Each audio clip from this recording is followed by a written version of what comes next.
Hello, very good morning, dear students. I am your Dharmendra sir from English Learning Portal.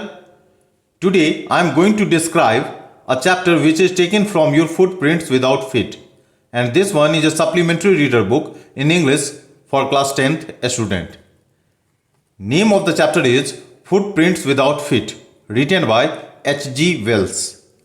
पाँव के निशान बिना पैरों के. So this story is whole about an invisible man. What is invisible man? A person whom we cannot see from our naked eyes. ऐसा इंसान जिसे हम अपनी नंगी आंखों से नहीं देख सकते हैं, उसे हम लोग क्या कहते हैं? इनविजिबल कहते हैं. तो यह पूरी स्टोरी जो है वह एक अदृश्य आदमी, इनविजिबल मैन के बारे में बताई गई है. Can a man become invisible? This is the story of a scientist who discovers how to make himself invisible. Does he use or misuse his discovery? क्या एक इंसान अदृश्य हो सकता है, इनविजिबल हो सकता है? यह कहानी जो है वह एक साइंटिस्ट के बारे में है जिसने डिस्कवर किया, जिसने खोज किया कैसे खुद को इनविजिबल किया जा सके.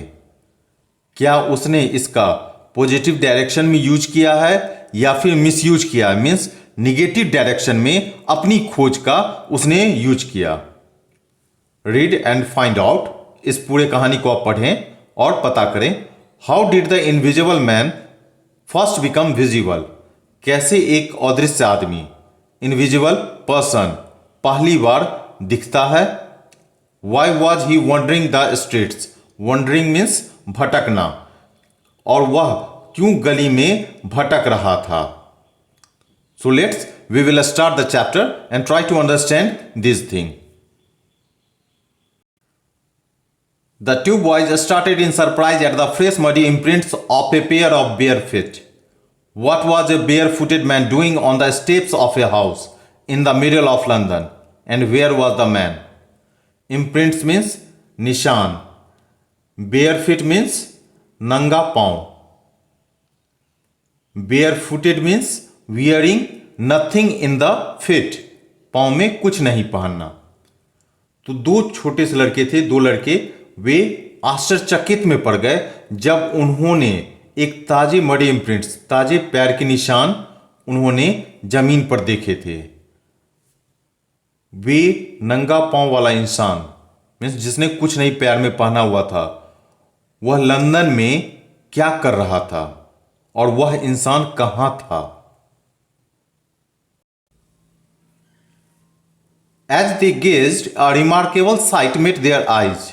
A fresh footmark appeared from nowhere. Gazed means looked intently. गौर से देखना, ध्यान से देखना. Remarkable means असाधारण, unusual. वे दोनों बच्चे जो थे वह क्या कर रहे थे? बहुत ही ध्यान से देख रहे थे और एक अनयूजुअल दृष्टि, एक अनयूजुअल सीन उनकी आंखों के सामने मिल रहा था. एक नया फुटमार्क उनके सामने से आ रहा था, लेकिन उसका ऑनर कहीं नहीं था. मीन्स उनको पैरों के निशान तो दिख रहे थे, लेकिन वह इंसान उनको नहीं दिख रहा था. Further footprints followed one after another, descending the steps and progressing down the street.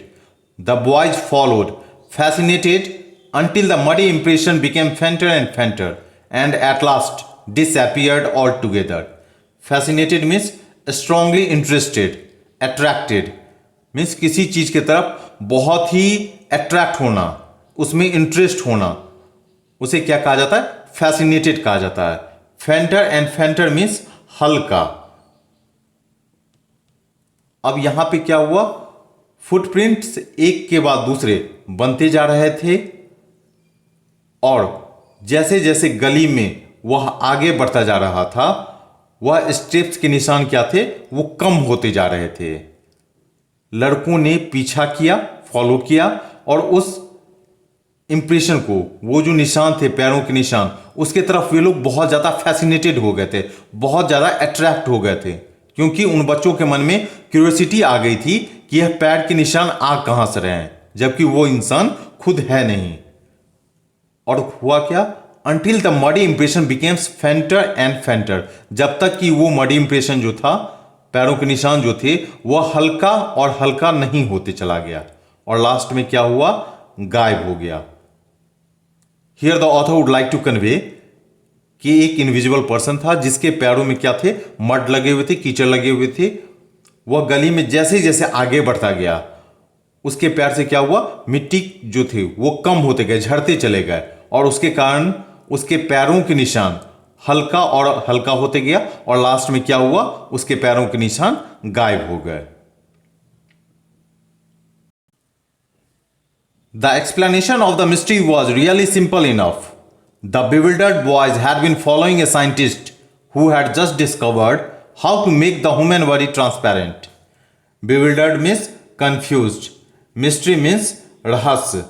According to the author, he would like to convey कि यह जो रहस्य का जो एक्सप्लेनेशन था वह क्या था, बहुत ही साधारण था। वे कंफ्यूज लड़के एक साइंटिस्ट का पीछा कर रहे थे जिसने अभी अभी खोज किया था कैसे इंसान के शरीर को, ह्यूमन बॉडी को ट्रांसपेरेंट किया जा सकता है। Transparent means invisible. Griffin, the scientist, had carried out experiment after experiment to prove that the human body could become invisible. So this one is the name of a scientist. Griffin एक scientist है जिसने क्या किया हुआ था, बहुत सारा experiment किया हुआ था। एक्सपेरिमेंट आफ्टर एक्सपेरिमेंट, प्रयोग के बाद प्रयोग उसने किया हुआ था और जिसके बाद उसने प्रूफ किया कि ह्यूमन बॉडी भी क्या हो सकता है, इनविजिबल हो सकता है, मीन्स अदृश्य हो सकता है।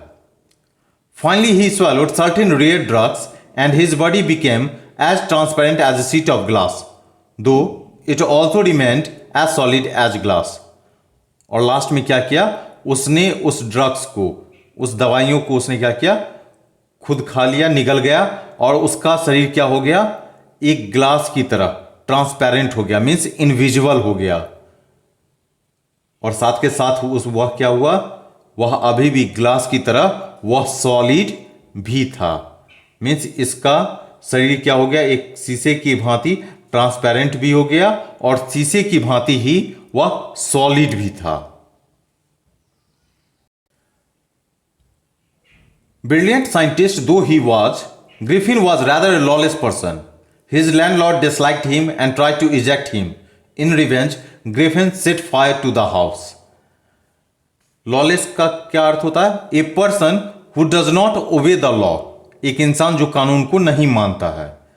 तो ग्रिफिन क्या था, एक बहुत ही ब्रिलियंट साइंटिस्ट था, बहुत ही क्लेवर तेज साइंटिस्ट था, लेकिन वह कानून को नहीं मानने वाला भी इंसान था, मीन्स वह लॉलेस पर्सन भी था। और उसका लैंडलॉर्ड जो था, मीन्स ग्रिफिन के जो लैंडलॉर्ड थे वह उसको पसंद नहीं करते थे और इसके लिए वह क्या करना चाहते थे, उसको बाहर निकालना चाहते थे। इजेक्ट का अर्थ होता है थ्रो आउट, उसको बाहर निकालना चाहते थे। रिवेंज मीन्स बदला लेना, और इसका बदला लेने के लिए ग्रिफिन ने क्या किया, उस घर में आग लगा दिया। To get away without being seen he had to remove his clothes, thus it was that he became a homeless wanderer without clothes, without money and quite invisible, until he happened to step in some mud and left footprint as he walked. Wanderer means a person who roams around, एक ऐसा इंसान जिसके पास घर नहीं होता और वह इधर उधर भटकते रहता है। अब क्या हुआ, उसने तो घर में आग लगा दिया और घर से उसको बाहर भी निकलना जरूरी है, तो बिना किसी की नजर में आए हुए उसने क्या किया, सबसे पहले अपने कपड़े रिमूव कर दिए जिससे कि वह किसी को दिख ना सके।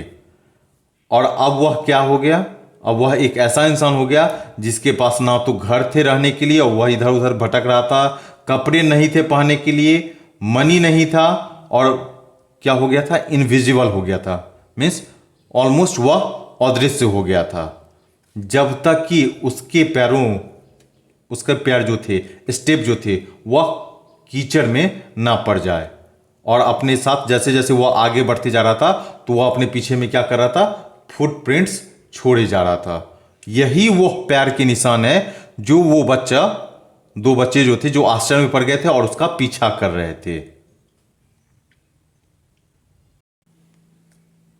He escaped easily enough from the boys who followed his footprints in London, but his adventures were by no means over.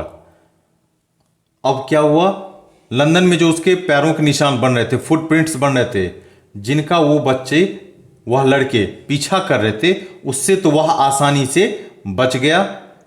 लेकिन अभी भी उसके एडवेंचर्स का अर्थ क्या हो जाता है, डेयरिंग एक्सपीरियंस, अभी भी उसके एक्सपीरियंस जो थे, जो डेयर वो किया था, वह अभी खत्म नहीं हुआ था। He had chosen a bad time of the year to wander about London without clothes. It was midwinter. उसने क्या किया हुआ था, साल का सबसे खराब समय उसने चूज किया हुआ था लंदन में बिना कपड़ों के घूमने का। यह कौन सा समय था, इट वॉज मिड विंटर, यह ठंड का समय था। The air was bitterly cold and he could not do without clothes. Bitterly means extremely, बहुत ज़्यादा, और यह ठंड का समय था, मिड विंटर का टाइम था, और हवा क्या थी, बहुत ज़्यादा ठंड थी, और वह बिना कपड़ों के कुछ नहीं कर सकता था। Instead of walking about the streets, he decided to slip into a big London store for warmth. Slip का अर्थ क्या होता है, to slip means to get, अंदर जाना। अब उसने क्या सोचा, उसने डिसाइड किया कि गली में, स्ट्रीट्स में घूमने से बेहतर क्या है, वह लंदन के स्टोर में चला जाए और खुद को गर्म करे, वार्म करे। Closing time arrived, and as soon as the doors were shut, Griffin was able to give himself the pleasure of clothing and feeding himself without regard to expense. He broke open boxes and wrappers and fitted himself out with warm cloths. और store का बंद होने का समय आ गया था, और जैसे ही दरवाजे बंद हुए, ग्रिफिन ने क्या किया, कपड़े पहने, खाना खाया, और उसको पैसे की भी चिंता, एक्सपेंस की भी चिंता नहीं हो रही थी, because no one inside the store after the closing time. So what he did, just he put himself in a comfortable position.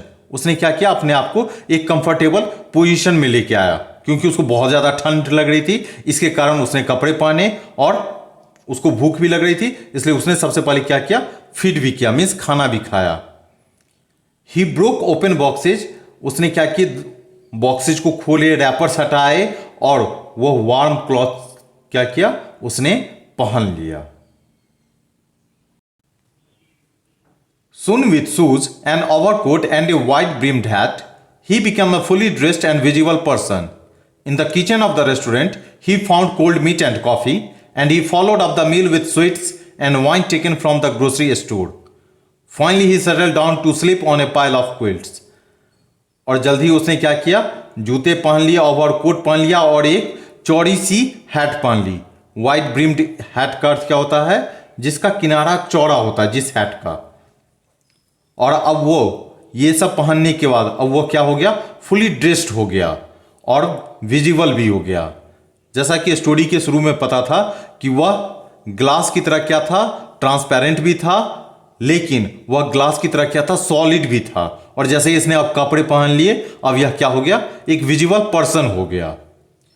और जैसे ही वह उसके बाद क्या किया, रेस्टोरेंट के किचन में गया, वहां पे उसने मीट खाई, कॉफी पिया, और उसके बाद उसने स्वीट्स भी लिया मील के साथ, और देन आफ्टर उसने वाइन पिया, और लास्ट में जाकर वह रजाइयों के ढेर पर जाकर वह सो गया।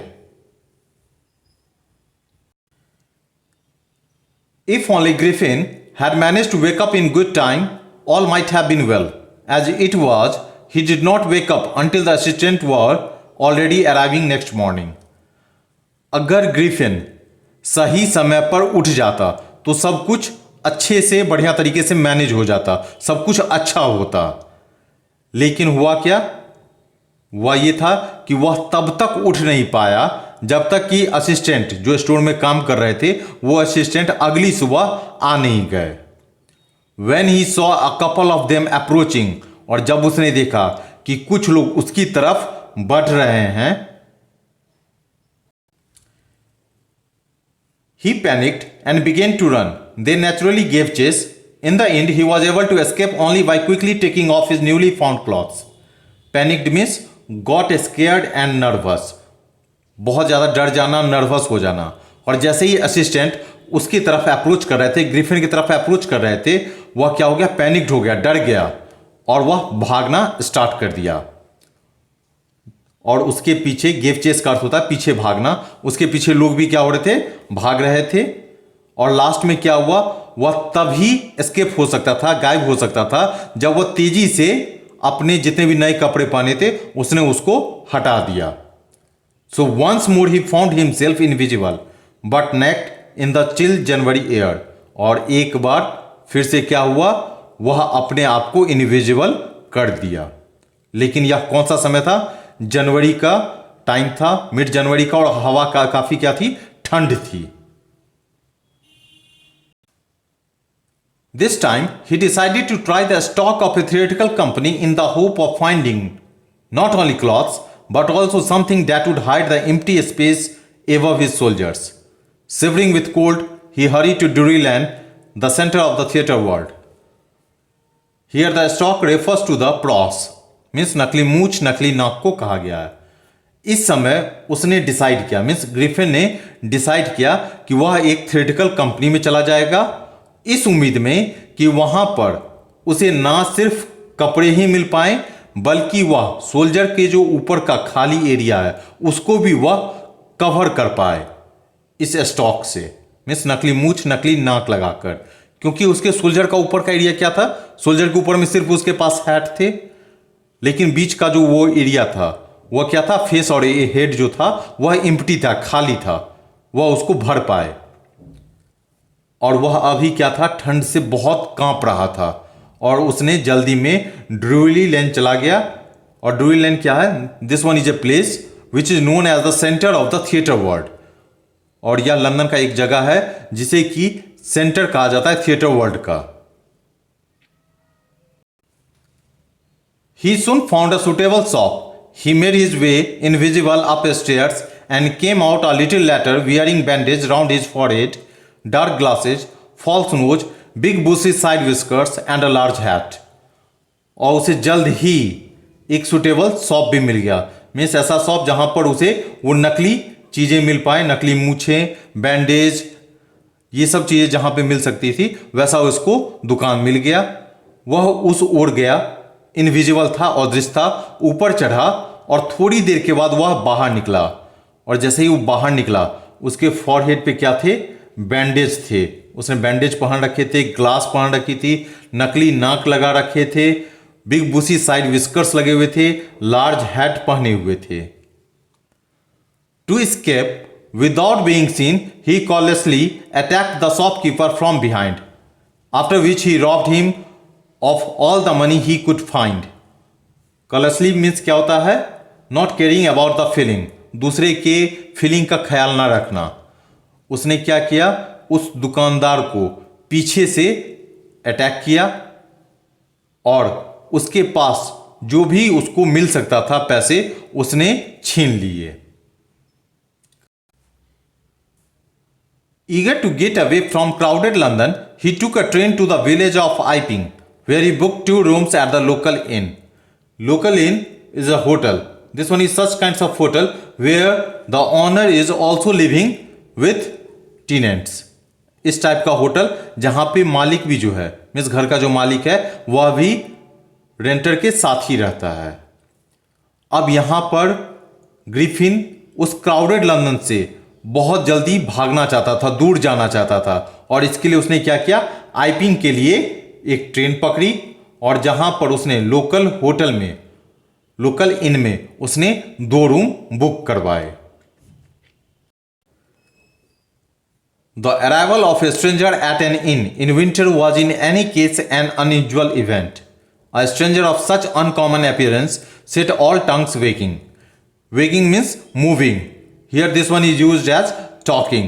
When your tongue is going up and down, automatically a voice will come out from your mouth. जब आपकी जीभ ऊपर नीचे हिलती है तो उससे आवाज निकलती है। तो इस समय में, विंटर के समय में, इनमें किसी भी स्ट्रेंजर का आना किसी भी केस में एक अनयूजुअल इवेंट लग रहा था। Because in normal condition London में ठंड के समय में कोई भी स्ट्रेंजर एक जगह से दूसरे जगह घूमने नहीं जाते हैं, इसीलिए यह क्या था, एक अनयूजुअल इवेंट था। और एक स्ट्रेंजर, एक अजनबी जिसका कि अपीयरेंस क्या था, अनकॉमन था, जो कि नॉर्मल लोगों की तरह नहीं लग रहा था, कॉमन नहीं था। तो सब लोग क्या करने लगे, उसके बारे में बातचीत करने लगे। मीन्स जो भी टेनेंट्स वगैरह यहाँ पर रहते थे वे सब लोग इस स्ट्रेंजर को देख के, इसके अनकॉमन अपीयरेंस को देखकर बातचीत करना स्टार्ट हो गया। Mrs Hall the landlord's wife made every effort to be friendly. और मिसेज हॉल जो कि लैंडलॉर्ड की पत्नी थी, जिसका ये इन था, उसकी पत्नी थी मिसेज हॉल, उसने हर कोशिश की उससे फ्रेंडली होने की, मीन्स उससे एक अच्छा सा फ्रेंडली रिलेशनशिप एस्टैब्लिश किया जा सके। But Griffin had no desire to talk and told her, my reason for coming to Iping is a desire for solitude. I do not wish to be disturb in my work. Besides an accident has affected my face. So as you know that Mrs. Hall tried a lot to make a friendly relationship with Griffin, but Griffin directly refused. Griffin ने directly मना कर दिया।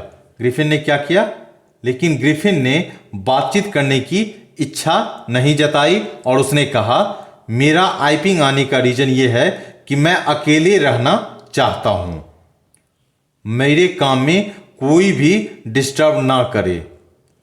एक accident के कारण मेरा चेहरा क्या हो गया, अफेक्टेड हो गया है, मीन्स प्रभावित हो गया, खराब हो गया है।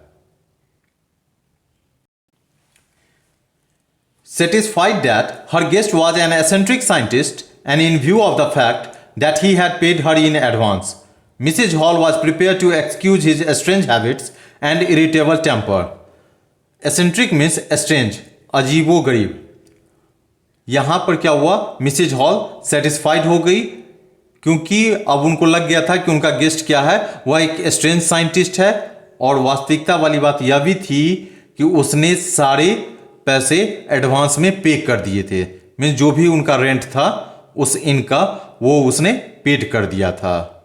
और इसलिए मिसेज हॉल तैयार थी उसके सारे अजीबोगरीब हरकतों को और उसके इरिटेबल टेम्पर को एक्सक्यूज करने के लिए।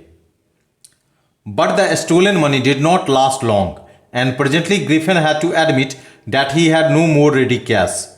He pretended, however, that he was expecting a check to arrive at any moment. Pretended means to show false things to be true. किसी भी झूठी बातों को सच्चे रूप में दर्शाना। लेकिन हमें पता है कि चुराए हुए पैसे ज़्यादा दिनों तक नहीं रह पाते हैं। और अभी क्या हुआ है, ग्रिफिन के पास अभी ready cash means available cash भी अब नहीं थे। वह अब यह झूठ दिखाने की कोशिश कर रहा था मिसेज हॉल के सामने में कि बहुत जल्द ही उसके पास एक चेक भी आने वाला है। Shortly afterwards, a curious episode occurred. Very early in the morning, a clergyman and his wife were awakened by noises in the study.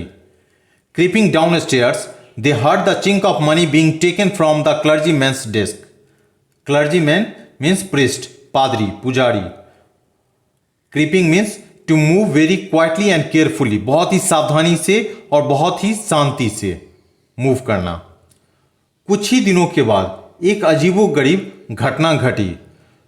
सुबह में बहुत ही अर्ली मॉर्निंग में क्लर्जीमैन और उनकी पत्नी ने स्टडी रूम में कुछ आवाज़ों के कारण उनकी क्या हुई, नींद खुल गई, मीन्स वे लोग जाग गए। वे लोग डाउन स्टेयर्स मीन्स सीढ़ियों से नीचे धीरे धीरे उतरे। वे लोग क्लर्जीमैन के डेस्क से पैसों के निकलने की आवाज़ सुनी। Without making any noise and with a poker grasped firmly in his hand, the clergyman flung open the door. Surrender. Poker क्या होता है, अ मेटल रॉड। ये नॉर्मली इस टाइप का होता है, नॉर्मली इन लंदन वहाँ पे जो आग जलाए जाते हैं और आग जो वहाँ पे लकड़ी वगैरह होती है जो अंदर में वुड होते हैं उसको ठीक करने के लिए पोकर का यूज किया जाता है। तो बिना कोई आवाज़ निकाले हुए, बिना किसी आवाज़ के क्लर्जीमैन ने क्या किया, मेटल रॉड इस पोकर को अपने हाथ में लिया और दरवाजे को धक्का देकर खोला और कहा surrender. Then to his amazement he realized that the room appeared to be empty. He and his wife looked under the desk and behind the curtains and even up the chimney. There was not a sign of anybody. Yet the desk had been opened and the housekeeping money was missing. Amazement means surprise. और उन लोगों को क्या हुआ, surprise हुआ जब उन्होंने पाया, उन्होंने रियलाइज किया कि रूम क्या है, खाली है। मीन्स वहां पे कोई भी नहीं था। वह और उनकी पत्नी इन दोनों ने क्या किया, डेस्क के नीचे, कर्टन्स के पीछे, यहां तक कि चिमनी में भी देखा, लेकिन वहां पर कोई भी इंसान नहीं मिला, कोई भी वहां पर नहीं मिल पाया। और यहां तक कि अभी तक वह डेस्क जो था वह अभी तक खुला हुआ था और उसमें से हाउसकीपिंग मनी, जो घर खर्च के लिए पैसे रखे जाते हैं, वह गायब थे। Extraordinary affair, the clergyman kept saying for the rest of the day, but it was not as extraordinary as the behavior of Mrs. Hall's furniture a little later that morning. बहुत अजीब सी बात है, क्लर्जीमैन यह बात पूरे दिन बोलता रहा, लेकिन यह इतना भी अजीबोगरीब बात नहीं थी जैसा कि उसी सुबह मिसेज हॉल्स के फर्नीचर का बिहेवियर था। The landlord and his wife were up very early and were surprised to see the scientist door wide open. Usually it was shut and locked and he was furious if any one entered his room. The opportunity seem too good to be missed. Furious means very angry, बहुत ज़्यादा गुस्सा में होना। Landlord और उनकी पत्नी बहुत सवेरे उठ गए थे, मिस्टर और मिसेज हॉल बहुत जल्दी उठ गए थे और उनको आश्चर्य लगा था जब उन्होंने साइंटिस्ट का दरवाज़ा, उनके रूम का जो दरवाज़ा था उसको खुला हुआ पाया था। नॉर्मली वह क्या रहता था, बंद रहता था और लॉक्ड रहता था, और अगर कोई उनके कमरे में घुस जाता था तो वह बहुत गुस्सा होता था। यह एक बहुत ही अच्छा सा अपॉर्चुनिटी इनको महसूस हो रहा था खोजने के लिए। They peeped round the door, saw nobody and decided to investigate. The bedclothes were cold, showing that the scientist must have been up for some time. And stranger still, the cloths and bandages that he always wore were lying about the room. Peeped means to look at something quickly and secretly. Means किसी चीज को बहुत जल्दी से और छुपा कर देखना। तो यहां पर मिस्टर एंड मिसेज हॉल वे लोग क्या किए, दरवाजे के अंदर आए, वहां किसी को नहीं देखा और फिर उन्होंने डिसीजन लिया इन्वेस्टिगेट करने का, मीन्स सच का पता लगाने का। बेड क्लॉथ्स अभी भी ठंडे पड़े थे, इससे उनको ऐसा महसूस हो रहा था कि साइंटिस्ट कुछ देर पहले ही उठ चुका था, और उसके क्लॉथ्स और बैंडेजेज वह भी रूम में ही उनको पड़े हुए मिले। Means they all are in the room, even bedsheets और bed clothes are till now cold. इससे इन लोगों को ये लग रहा है, महसूस हो रहा था मिस्टर एंड मिसेज हॉल को, कि साइंटिस्ट बहुत पहले ही उठ चुका था। All of a sudden Mrs Hall heard a sniff close to her ear. A moment later the hat on the bed post lift up and dashed itself into her face. Then the bedroom chair became alive. Springing into the air, it charged straight at her, legs foremost. Lift का क्या होता है, springing a long way, दूर तक उछालना। Sniff किसे कहा जाता है, जब कोई भी इंसान सांस लेता और छोड़ता है तो उसमें एक साउंड निकलती है, उसी को क्या कहा जाता है, स्निफ करना कहा जाता है। और अचानक से मिसेज हॉल को अपने कानों के पास स्निफ का साउंड पता चल रहा होता है, और कुछ ही पलों के बाद बेड पोस्ट पर से हैट उड़ते हुए सीधा मिसेज हॉल के फेस पर लगता है, और सडनली में बेडरूम का जो चेयर है वह अभी क्या हो जाता है, मानो जिंदा हो गया है, क्योंकि कोई इंसान तो रहता नहीं है, फिर भी चेयर मानो अब जिंदा हो गया है, और वह भी हवा में उछलते हुए मिसेज हॉल को लगता है। जबकि इसमें क्या होता है, चेयर का लेग्स आगे रहता है और वह सीधा मिसेज हॉल से टकराता है. As she and her husband turned away in terror, the extraordinary chair pushed them both out of the room and then appeared to slam and lock the door after them. Slam means shut with force. ताकत के साथ, force के साथ बंद करना. वह और उनके पति दोनों बहुत ज़्यादा डर गए क्योंकि वो अजीबो-गरीब चेयर जो है वह क्या किया, उन दोनों को रूम से बाहर किया और बहुत तेजी से मानो टकराया हो, और उसने क्या किया, दरवाजे को बंद कर दिया. Mrs Hall almost fell down the stairs in hysterics. She was convinced that the room was haunted by spirits, that the stranger had somehow called this to enter into her furniture. Hysterics means a widely emotional reaction. क्योंकि अब बहुत ज़्यादा डर गई थी तो इसके कारण क्या था, बहुत ज़्यादा इमोशनल हो गई थी.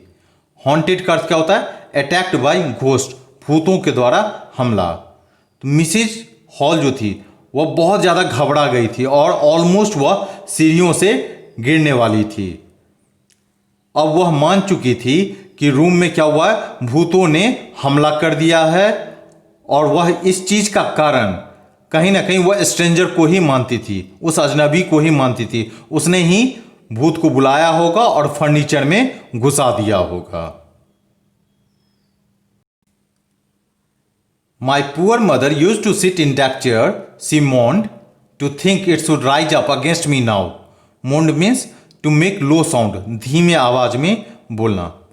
और वह अब क्या बोल रही है, मेरी माँ जो थी वह इस पर बैठा करती थी और अब यही चेयर क्या हो रहा है, उड़कर मेरे ऊपर में अटैक कर रहा है. The feeling among the neighbors was that the trouble was caused by witchcraft. But witchcraft or not, when news of the burglary at the clergyman whom became known, the strange scientist was strongly suspected of having had a hand in it. Burglary means चोरी, theft.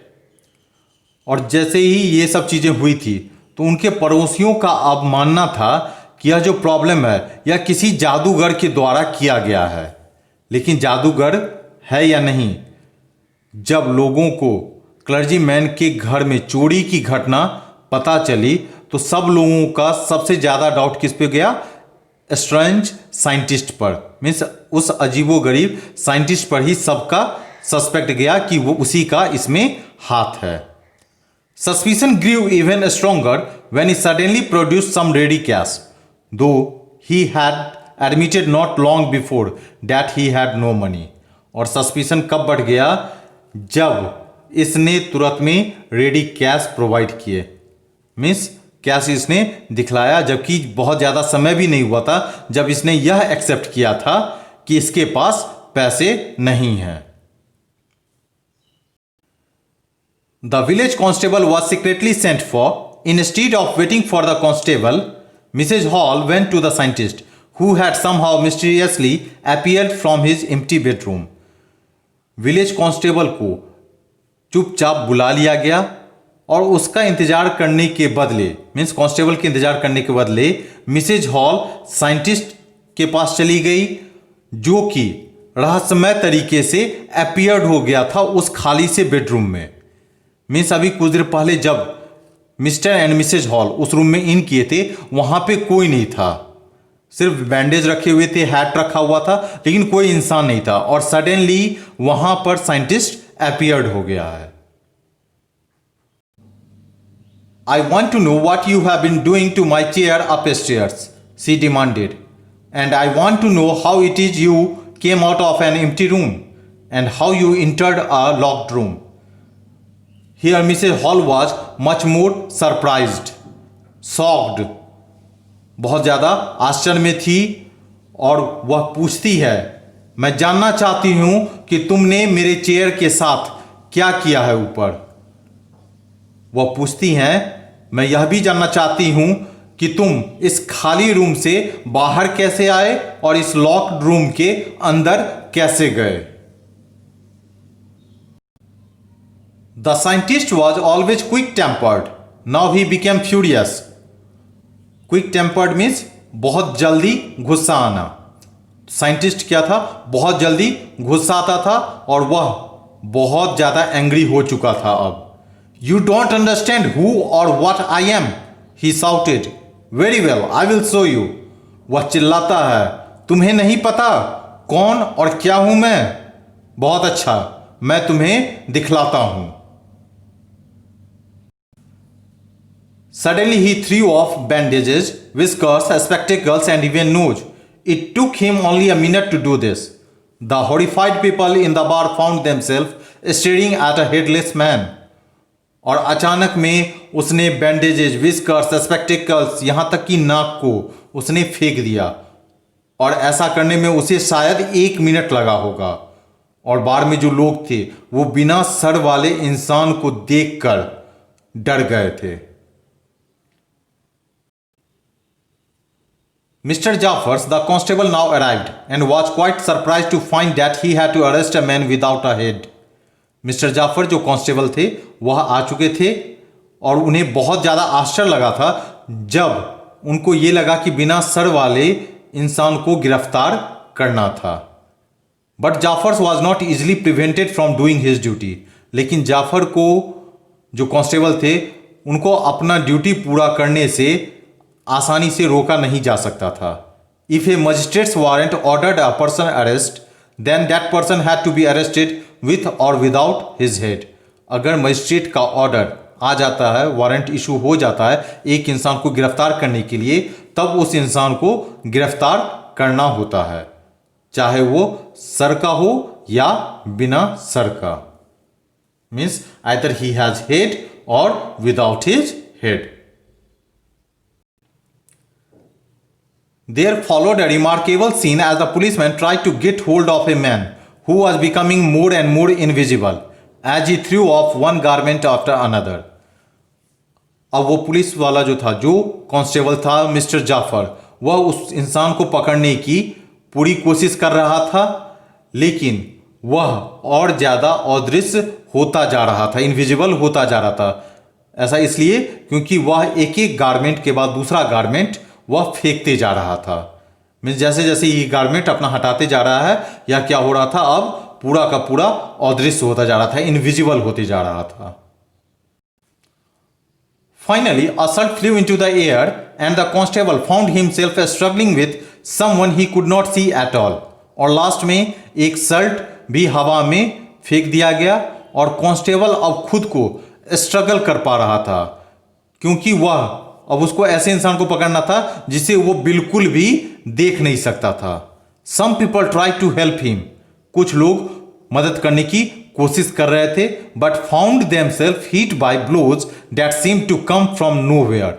लेकिन उन लोगों को मुक्के लग रहे थे जो कि उन लोगों को महसूस हो रहा था कहीं से आ रहा है। मीन्स वे लोग देख नहीं पा रहे थे कि वो ब्लो कहां से आ रहा है, मुक्के कहां से लग रहे हैं, लेकिन उन्हें फील हो रही थी कि उन पर मुक्के बरसाए जा रहे हैं। In the end Jaffers was not unconscious as he made a last attempt to hold on to the unseen scientist. और लास्ट में क्या हो जाता है, जाफर भी बेहोश हो जाता है, अनकॉन्शियस हो जाता है, जबकि उसने लास्ट कोशिश भी की थी unseen scientist means invisible scientist को, ग्रिफिन को होल्ड करने की, पकड़ने की। There were nervous, excited cries of "Hold him!" But this was easier said than done.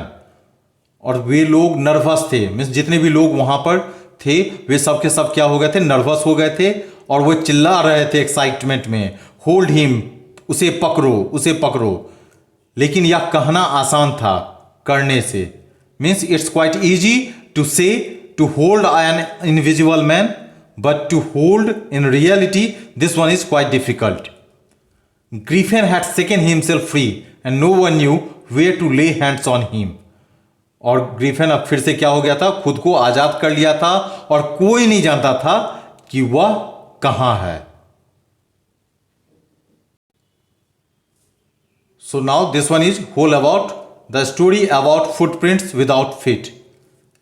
So at last, if you really like this video, then please like, share, comment and subscribe this channel.